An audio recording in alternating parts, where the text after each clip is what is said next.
अभियुक्त अपने रसूख व ऊंची पहुंच के बल पर अपने कारनामों को दे रहे अंजाम, हत्या जैसे जघन्य अपराध करने के बाद भी बेफिक्र और पुलिस अभियुक्तों को बचाने की फिराक में। खबर सुल्तानपुर से है, जहां 5 जनवरी को दोस्तपुर थाना क्षेत्र के दुर्गा खालिसपुर गांव का है। यहां बीते 31 दिसंबर को राइस मिल पर लाश मिलने पर क्षेत्र में हड़कंप मच गया था, जिसके चलते दहशत का माहौल बना हुआ था। जब इस बाबत पूछने पर परिजनों ने जब अपनी आप बीती सुनाई तो मामला कुछ और ही निकला।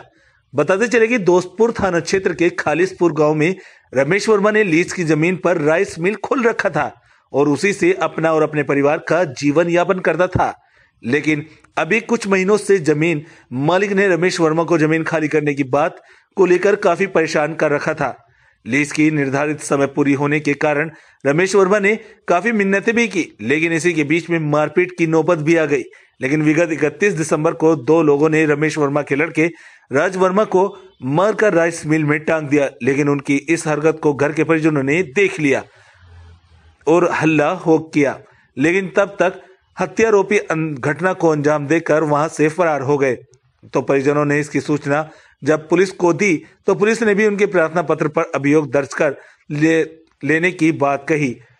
तो वहीं परिजनों का आरोप है कि आज कहीं 1 हफ्ते हो गए हैं आरोपी को जेल नहीं भेजा गया, सिर्फ थाने पर बैठकर पुलिस द्वारा सेटिंग गेटिंग का खेल खेला जा रहा है, तभी जबकि अभियुक्त थाने में बैठकर अपने रसूख व ऊंची पहुंच के बल पर अपने कारनामे को कर रहा है। सुल्तानपुर से संतोष पांडे की रिपोर्ट, प्राइमेटी न्यूज। क्या नाम है आपका? हमारा नाम सतीश वर्मा है। क्या है पूरा मामला? मामला है राज वर्मा हमारा भाईने था। हमारी दीदी जो है और जीजा बेथरे में जयनारायण वर्मा से एग्रीमेंट पे ज़मीन लिए थे। कितने साल का एग्रीमेंट था? 15 साल के लिए लिए थे और उसमें राइस मिल लगाए थे। और ये बार बार फिर 15 साल अभी बीता नहीं है, अभी 10-11 साल हुआ है, बार बार दबाव बना रहे थे। इसके पहले जो है 1-1.5 महीने पहले हमारे दीदी को हमारी जीजा से झगड़ा हुआ, 100 नंबर आई और जो है वो मारे पीटे थे। 100 नंबर आई, वहाँ के प्रधान सुलह समझौता किए, तो हमसे भी फ़ोन किया, हम बोले दूसरे के गांव में है, ठीक है समझौता कर लो, सुलह हो गया। उसके बाद हमारे जीजा और दीदी गए गाड़ी से दोस्तपुर और भांजी गई हमारी पढ़ने। हमारा भांजा बैठा था और वो वहीं पढ़ रहा था। फिर जो है हमारी दीदी जब वापस आई 1-1.5 बजे लगभग, तो वो देखी कि वो चंद्रकेश और जयनारायण एक काली गाड़ी से और 3 अज्ञात आदमी काली गाड़ी से जब प्राइमरी स्कूल के मोड़ के पास पहुंची तो देखी ये दोनों गाड़ी आ रही थी। तो दीदी को हमारे देखते ही बेथरा चौराहे को और भागे। तो हमारी दीदी जब घर पे पहुंची, देखी, अपने बेटे को बुलाई तो फिर नहीं दिखाई दिया। फिर जब दरवाज़ा खोली तो दरवाज़ा खुला था, तो देखी लड़का उसका पुत्र, हमारी दीदी का पुत्र राज वर्मा, उम्र 16 साल, जो वहाँ पे फांसी से फंदे से लटकाया पाया गया।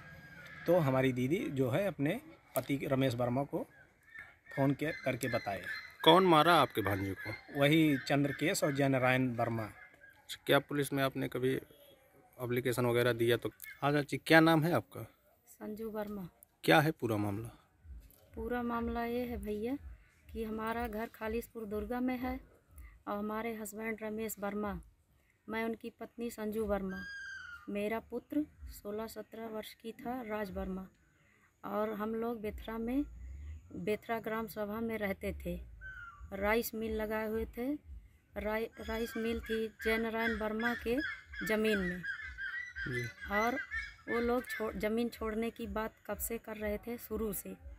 तो हम लोग सोचे कि इतने दिन हम एग्रीमेंट के लिए 15 साल के लिए आए हुए हैं, तो कुछ दिन इतना पैसा लगा के हम बनवाए हैं अपनी मिल, कुछ कमा लें तब जाएं। तो हम लोगों को मारने की धमकी दिया जाता था, कहते थे तुम लोगों को मार डालेंगे।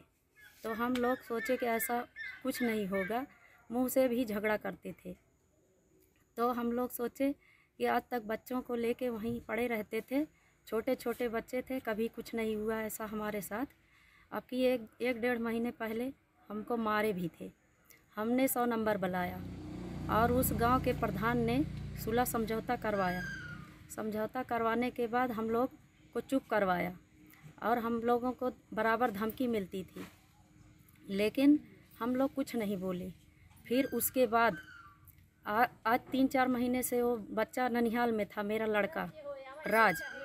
उसके बाद हम सोचे इतने दिन हो गए बच्चे को लाए और 8 दिन हुआ था।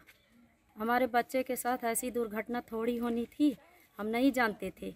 इसलिए हम दोनों, हमारे हस्बैंड और हम दोनों लोग चले गए दोस्तपुर। उनको लेवी पे अतियारी से काम था और हमको हॉस्पिटल में काम था। मेरी बच्ची जो है 14 साल की काजल, वो स्कूल जाती थी, स्कॉलर स्वयं बाल शिक्षण संस्थान दोस्तपुर बमनैया सुल्तानपुर। वो साइकिल से गई, हमारे पीछे वो भी गई। हम दोनों लोग एक बाइक से गए।